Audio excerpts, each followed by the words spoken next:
顶礼地心大师，弟子无边请法。亲去世那天，往坟茔送葬的路上，突然狂风大雨，寸步难行。待棺材入坟墓的那一刻，天气风雨停了，太阳也出来了。这原因呢？我姑80多岁去世，也是同样大雨倾盆，昏天黑地，棺材入坟口的那一刹那，雨过天晴，艳阳高照，这是什么因缘？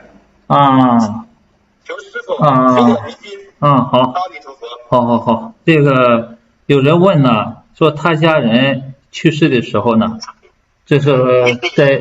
在这个去这个送葬的路上，就下葬的路上啊，狂风大作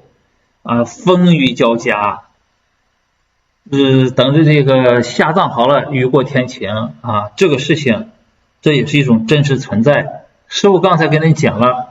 有天人是有天人的也有阿修罗，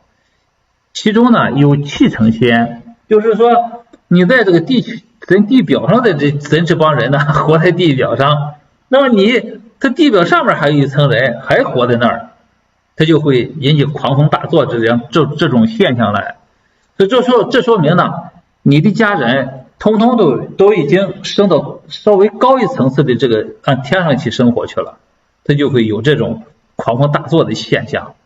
有雨过天晴的现象这是一个好的这个缘分。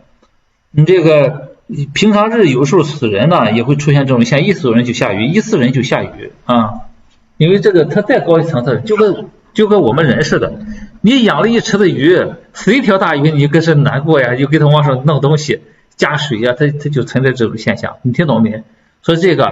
这是真实存在的东西。说大家呢，说当你不懂的时候你觉得不可思议，懂了之后你觉得就跟普通人一样，没有什么。他们已经就会上升到稍高，就比人道稍高一层的这个天上去好，还有什么问呢？